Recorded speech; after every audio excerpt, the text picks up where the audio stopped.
Somewhere in your life right now, at work, in your social circle, possibly inside your own home, there is someone who has already assessed you and arrived at a conclusion you were never meant to know about. Not an enemy you can name, not someone who declared themselves against you. Someone who smiled, shook your hand, asked how things were going, and while you were answering, they were running a calculation so precise and so automatic that they could not have stopped it even if they wanted to. And the conclusion they arrived at was not about your intelligence, your status, or your character. It was about your availability. Whether the signals you broadcast without knowing you broadcast them mark you as someone who will absorb what is done to him and call it life. Predators, and I am not using that word loosely, do not select targets randomly. They do not choose based on opportunity alone. They run a behavioral assessment so fast and so instinctive that it operates below conscious decision-making, and they are looking for a very specific set of signals that tell them one thing with total certainty. This one will not stop me. There was a man who mapped human predatory behavior with a precision that the powerful used to protect themselves and the institutions of his era tried to bury. Not because he was wrong, because he was too accurate. Because what he documented about how human beings actually select, approach, and exploit each other was so uncomfortably true that making it widely available felt dangerous. Niccolo Machiavelli did not study power from a distance. He lived inside it, watched it operate at its most ruthless, and recorded what he saw without softening a single observation. He wrote something that contains the entire architecture of what this video is about, and once you hear it, the 6 behaviors we are going to cover will never look the same again. Men are so simple and so ready to obey present necessities that one who deceives will always find those who allow themselves to be deceived. He was not writing about stupidity. He was writing about signal, the specific, involuntary behaviors that communicate to the predatory mind that deception, extraction, and exploitation are not just possible, but safe. 6 behaviors. You are likely doing more than one of them right now, and by the time this video ends, you will never broadcast them again. Do not move. Before we get into the 6 behaviors, you need to understand something about how predatory selection actually works, because most men think predators are obvious. They think exploitation announces itself. They think manipulation arrives with a warning. It does not. The most dangerous predators in human social environments are not the ones who attack you. They are the ones who assess you first, quietly, methodically, over multiple interactions, and only move when the behavioral data they have collected gives them a confidence level high enough to act without risk. This is called target viability assessment in behavioral criminology, the unconscious process by which predatory personalities evaluate whether a potential target will resist, report, or retaliate. It operates below the level of conscious decision-making in the predator and below the level of conscious awareness in the target. They are running the assessment on you without deciding to, and you are broadcasting the results without knowing it. The 6 behaviors in this video are the 6 most reliable signals that a predatory brain reads as green, not yellow, not maybe, green, safe to proceed, low resistance, high yield. And the reason most men never identify these signals in their own behavior is that every single one of them has a socially acceptable name, a polite label that makes it look like a virtue: patience, flexibility, honesty, kindness, availability, openness. These are the words used to describe the 6 behaviors in polite company. In the language of dark psychology, they have different names entirely. Let us begin. 1. Visible emotional reactivity. You react. Not occasionally, not in extreme circumstances. You react to small things, to minor provocations, to the kind of low-level friction that a settled man absorbs without it registering on his face. Someone says something mildly dismissive, and your expression changes. Someone questions a decision you made, and your body shifts. Someone delivers a backhanded compliment, and the energy in your response reveals that it landed. You do not decide to react. It happens before the decision. And the predatory mind is watching for exactly this. When your emotional state can be altered by an outside stimulus, when your face, voice, or posture changes in response to what someone does or says, you have demonstrated that your internal state is accessible from the outside. And accessible from the outside means controllable from the outside. This is called emotional permeability in dark psychology. the measurable degree to which an individual's internal emotional state is influenced and altered by external social stimuli. High emotional permeability is the behavioral signature of someone who has not yet built a psychological interior that is separate from the environment around them. To a normal person, your reactivity is just expressiveness, maybe even likability. To a predatory mind, it is a control panel. Because the moment they know which stimuli alter your emotional state, they know which inputs to deliver to produce the outputs they need. They can make you defensive to get you to over-explain. They can make you guilty to get you to over-accommodate. They can make you angry to get you to make a mistake. They can then reference against you. You are not being read, you are being operated. Think about this scenario. You are in a meeting, and someone casually undermines your contribution. Not aggressively, casually. The way you would brush lint off a jacket. And you feel it. Your posture shifts. Your response comes slightly faster and slightly louder than the conversation required. You thought you were defending your position. You were demonstrating your control panel to everyone in the room. The person who undermined you, if they have predatory instincts, just confirmed that the input produces the output, that they can move you with a casual brush. Marcus Aurelius, who governed the most powerful empire on earth and was surrounded by political predators every day of his reign, wrote, "You have power over your mind, not outside events. Realize this and you will find strength." He was not writing philosophy, he was writing survival protocol. The emperor, who could be visibly moved by what happened around him, was the emperor who could be manipulated by the people who controlled what happened around him. The fix is not suppression. Suppression leaks. The harder you push an emotion down, the more it seeps out in micro-expressions, tone shifts, and timing irregularities that predatory people read better than you read a newspaper. The fix is depersonalization.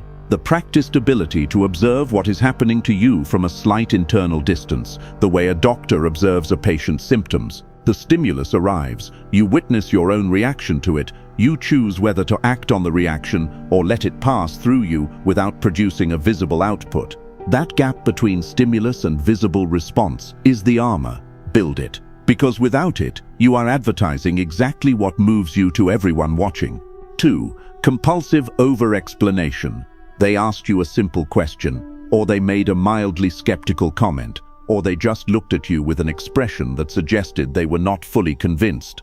And you talked for 4 minutes, not because 4 minutes of information was required, because the discomfort of their uncertainty about you was too intense to tolerate, because some part of your psychology cannot sit with the possibility that someone has a negative impression of you without immediately attempting to correct it. This is not communication, this is a confession. Every time you over-explain, every time you provide more justification than the situation requested, more context than the question required, more defense than the challenge warranted, you are confessing that your internal sense of stability is dependent on external validation. And that dependency is one of the clearest green signals in the predatory assessment toolkit. This is called justification flooding, the behavioral pattern in which an individual responds to perceived judgment with an excessive volume of self-justifying information, driven by an underlying need for approval that overrides the strategic calculation of what is actually appropriate to share. Justification flooding tells the predatory mind 3 things simultaneously. First, this person's sense of security can be destabilized by expressing doubt about them, which means doubt is a lever. Second, this person will overshare information under social pressure, which means pressure is an extraction tool. Third, this person believes they require the approval of the person they are speaking to in order to be right, which means approval withdrawal is a control mechanism. 3 weapons, delivered freely by you, because someone looked at you with a slightly unconvinced expression. Here is the concrete example that will make you uncomfortable because you have done this version of it. You make a decision. Someone in your life expresses mild skepticism, not hostility, just skepticism. A raised eyebrow, and are you sure? And you begin. The context, the reasoning, the factors you considered, the alternatives you rejected, and why, the contingencies you have prepared. You are not informing them, you are pleading with them. And if they have predatory instincts, they are not processing the information you are delivering. They are noting the desperation underneath it. They are noting that your position is not self-sustaining. that it requires their agreement to feel solid to you.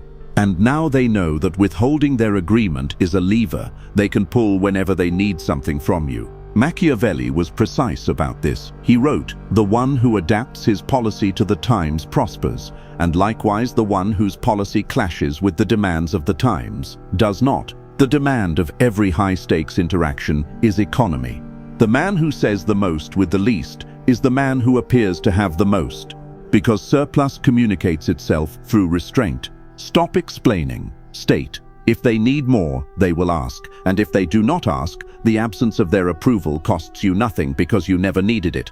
What you just understood about explanation applies directly to the next behavior, but this one operates in a different environment. Not in confrontation, in intimacy, in the spaces where you feel safe. And that is precisely why it is so much more dangerous. 3. Premature disclosure. You told them too much too soon. Not because they asked, because they were warm to you, and warmth felt like safety, and safety felt like an invitation to be fully known. So you shared things that were real, things that mattered, things that in a room with the wrong person, and you did not yet know whether this was the wrong person, function less as connection and more as intelligence transfer. Your history, your fears, your past failures, the specific things that have broken you before, the wounds that are still healing, the insecurities you have not yet converted into discipline. You handed them the map of your interior. And in the predatory assessment framework, a detailed map of someone's interior is not a gift, it is an acquisition. This is called premature intimacy disclosure. The pattern in which an individual shares personal, vulnerable, or strategically sensitive information before the relationship has established the trust infrastructure necessary to protect it. The predatory personality specifically cultivates the conditions that trigger premature disclosure. They are warm early, unusually warm. They share something personal, often something manufactured, to create the illusion of mutual vulnerability. They ask questions that feel like genuine interest. They respond to your answers in ways that feel like deep understanding.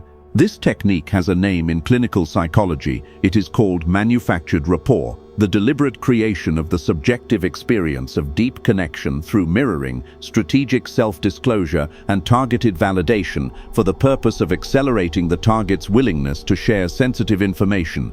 And it works on almost everyone, because the human need to be known is one of the most powerful drives in the social psychology of intimacy. You are not stupid for falling for it. You are human. But understanding the mechanics removes the vulnerability.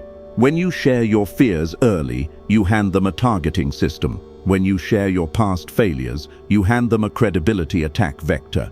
When you share your deepest insecurities, you hand them the precise language they will use to destabilize you the moment your interests diverge from theirs. Think about the relationships in your life where this happened.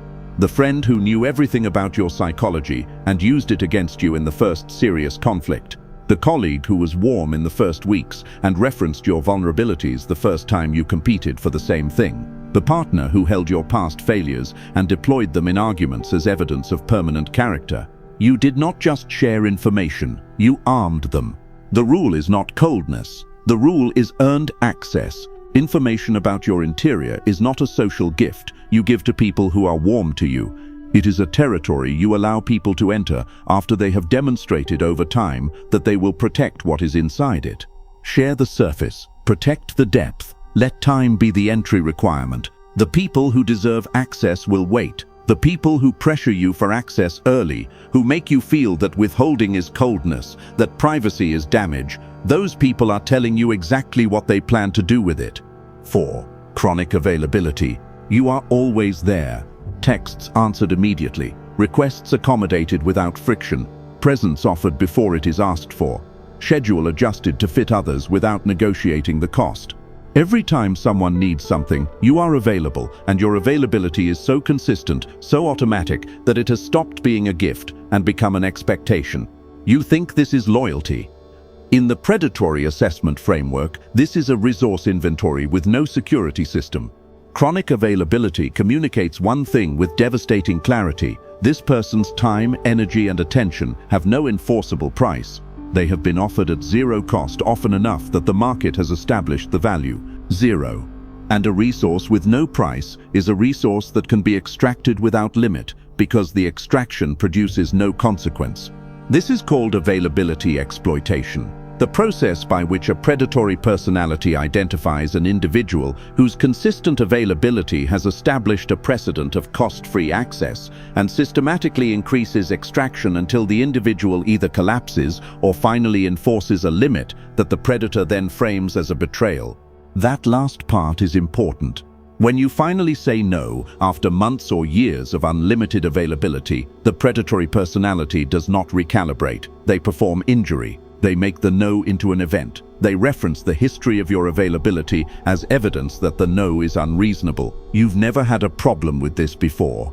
I thought we were closer than this. I don't understand why you're being like this. You have not changed. You have simply stopped being a free resource. But the predatory psychology experiences the enforcement of a price as theft. Because your availability established a precedent, they treat it as permanent. Robert Greene, who documented the mechanics of power with the same unflinching accuracy that Machiavelli brought to the courts of Florence, wrote in the 48 Laws of Power, "Make other people come to you. Use bait if necessary. The person who is always available is always subordinate. The person who is sometimes unavailable, who must be reached, who must be scheduled, commands a fundamentally different position in the social hierarchy.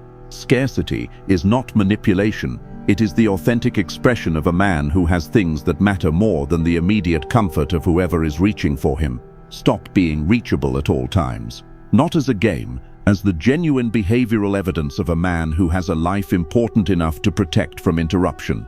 The people who respect that boundary are the people worth being available to. The people who punish you for having it are the people the boundary was built to keep out. You think the next one will not apply to you. You are wrong. It applies to almost every man watching this, and it is operating on you right now in at least one relationship without your awareness. 5. The apology reflect. You apologize for things that are not your fault, not in obvious ways. In the small, almost invisible ways that accumulate into a pattern so consistent that the people around you have stopped noticing it because they have started expecting it.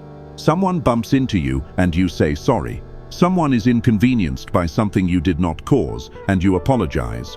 Someone is upset and you apologize for their upset before you have established whether you contributed to it. Each individual apology looks like politeness. The pattern looks like submission. And submission, in the predatory behavioral assessment, is the most reliable indicator of target viability in the entire catalog. This is called reflexive appeasement behavior, the automatic habitual deployment of apology or self-blame language in response to social tension or the displeasure of others, regardless of actual responsibility. When you apologize for something that is not your fault, you do two things simultaneously. You accept responsibility for an outcome you did not produce, which establishes a precedent that you are responsible for the emotional states of the people around you. And you signal that the displeasure of the other person is sufficient to produce a concession from you, which establishes displeasure as a leverage mechanism. Put those two things together, and you have handed the predatory mind a system, make you feel responsible for their negative emotions. Express those negative emotions, receive concessions. They do not even have to invent grievances, they just have to be visibly unhappy. You will do the rest. Think about this in a relationship context. Your partner is upset. You do not know why yet. Before you have established whether you contributed to the upset, you have already adopted an apologetic posture. You are already moving toward them, with the energy of someone who is responsible for what they are feeling. And if your partner has predatory traits, even mild ones, even unconscious ones, they have just learned something important about how this relationship works. Their unhappiness produces your concessions. Before investigation, before justification, automatically. That is not a relationship. That is a system of extraction running on your apology reflex as the engine. The correction is not to stop apologizing when you are actually wrong. It is to stop apologizing as a social reflex, to sit with someone else's displeasure without immediately assuming responsibility for it. To investigate before you concede. Apologizing when you are wrong is integrity. Apologizing when you are not wrong is a confession of weakness, so precise that every predator in your environment will have noted it and filed it before you have finished the sentence. 6. Public displays of desperation. This is the one most men will resist identifying in themselves, because desperation is a shameful word, and most men have never applied it to their own behavior. But desperation does not always look like desperation from the inside. From the inside, it looks like caring deeply, working hard to maintain a connection, being honest about how much something means to you. From the outside of the predatory mind doing its assessment, it looks like something else entirely. It looks like a man whose internal economy is running at a deficit, a man who needs more than he produces, a man who will accept almost any terms to keep access to something he has decided he cannot afford to lose. And a man who will accept almost any terms is a man who can be offered terrible terms. This is called scarcity signaling in behavioral economics, the behavioral and verbal cues that communicate to others that the individual perceives their access to a resource as limited or threatened, which triggers a compulsive seeking behavior that overrides rational evaluation of the terms being offered. When you display publicly how much you need something, a relationship, a position, someone's approval, you have told the person who controls access to that thing exactly how high the price can go before you will walk away. And in the predatory mind, that information is immediately used to set the price at exactly that level. Here is the specific scenario that most men have lived. You are in a relationship, and something has gone wrong. There is distance, there is tension, there is the possibility that the connection might end. And the fear of that outcome overrides your strategic thinking. So you reach out too many times, too quickly, with too much visible urgency. You make the need visible, you make the fear of loss visible. And the person on the other side, if they have predatory instincts, does not feel the pull of your need as motivation to meet it. They feel the leverage of your need as information about their position. You just told them they have the power in this dynamic, that you will absorb almost anything to maintain access. Reaching out to someone 12 times because they have not responded is not love, it is not care. It is the public display of a man who has made someone else's response the condition of his stability. And that man is not just a target, he is an ideal target, because he will not leave. He will not enforce consequences, he will stay and absorb. And the predator can extract indefinitely. Sun Tzu, whose understanding of psychological warfare has survived 2.5 millennia because it is simply too accurate to become obsolete, wrote, "Appear weak when you are strong, and strong when you are weak." He was documenting the fundamental strategic principle that the display of your actual position is the surrender of your actual position. The cure for desperation is not suppression, it is investment. A man who is genuinely invested in his own mission, who has a purpose so consuming, a life so internally full, does not reach 12 times because someone has not responded. Not because he does not care, because he has somewhere to be that is more important than the anxiety of waiting for a response.